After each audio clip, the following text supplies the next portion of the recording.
पति पत्नी आपस में बात कर रहे थे। पत्नी ने कहा, पता नहीं क्या हो गया हमारी पायल को, कल रात को खाना भी नहीं खाया और रो भी रही थी।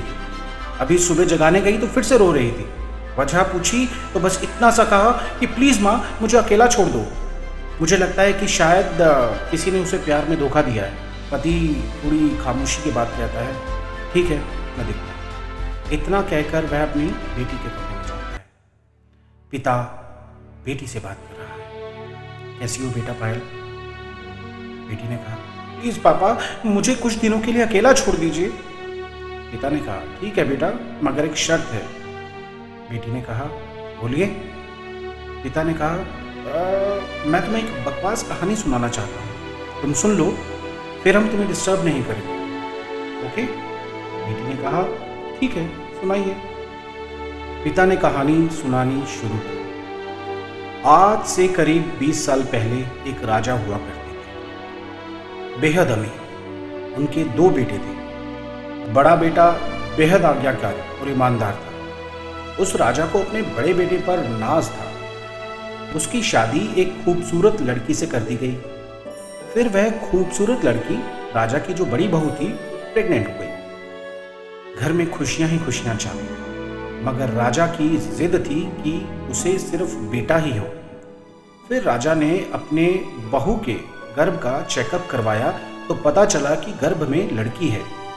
राजा ने बेटे को हुक्म दिया कि लड़की को गिरा दिया जाए। आखिर बड़ा बेटा बहुत आज्ञाकारी, ना तो करेगा ही नहीं। मगर पता नहीं उस पागल बेवकूफ को क्या सूझा कि 2 दिन बाद अपना राजपाट, धन दौलत, शानो शौकत सब कुछ छोड़ के अपनी प्रेग्नेंट पत्नी को लेकर महल से गायब हो गया। सच कहूं तो वह बड़ा बेवकूफ और पागल था। लोग बेटियों को बोझ समझकर गर्भ में ही नष्ट कर देते हैं, और एक वह बेवकूफ पागल एक बेटी के लिए तमाम सुख सुविधाओं को ठोकर मार दिया। वह बाप की बात मानता तो आज उसकी जगह राजा होता। ना जाने वह बेटी के लिए पागल बाप ना जाने किस हालत में होगा। तभी पायल की माँ वहां आकर कहती है कि वह बेटी के लिए पागल शख्स और कोई नहीं, यही तेरे पिताजी हैं जो तुझे अपनी सच्ची कहानी सुना रहे हैं। तू कहती थी ना कि मम्मी नाना नानी को तो मैंने देख लिया, काश पापा अनाथ ना होते तो दादा दादी का चेहरा भी देख लेती। तेरे पापा अनाथ नहीं हैं। तो बड़ी होकर जिद ना करे दादा दादी से मिलने की, इसलिए तुझसे सच छुपाया गया। फिर तेरे पापा ने तेरे पैदा होने के बाद एक कसम ली कि तेरे अलावा दूसरी संतान कभी नहीं करेंगे। अखबार में इश्तिहार देकर तेरे दादा दादी ने बेटी को लेकर ही वापस आने को कहा। मैंने भी जोर दिया वापस जाने को, मगर तुझे गोदी में उठाकर तेरे पापा ने पता है क्या कहा? तेरे पापा ने बस इतना ही कहा कि जिस घर में मेरी प्रिंसेस की हत्या का फरमान निकाला गया हो, वहां एक राजा कैसे सांसें ले सकता है। अब नजारा अलग था। पायल की आंखों में पापा के लिए सम्मान, उनकी मोहब्बत के लिए ढेरों सारा प्यार और उनकी कुर्बानी के लिए इबादत करने का जी चाह रहा। आंसू थमने का नाम नहीं ले रहे थे, मगर सब कुछ अब सिर्फ पापा के लिए था।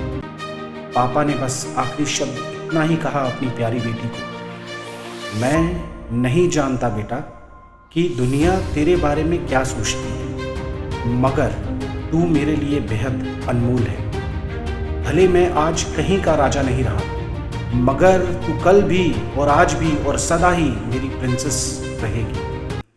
बेटी ने तोड़कर अपने पापा को गले से लगाकर रोते हुए कहा कि पापा आप असली राजा हो और मैं आपकी प्रिंसेस। सबकी पलकें गीली थी, मगर वह एक नई सुबह की शुरुआत थी जहां प्रिंसेस फिर से अपने सियासत में लौट आई थी। बेटियां माता पिता की जान होती हैं, उनकी आन बान और शान होती है।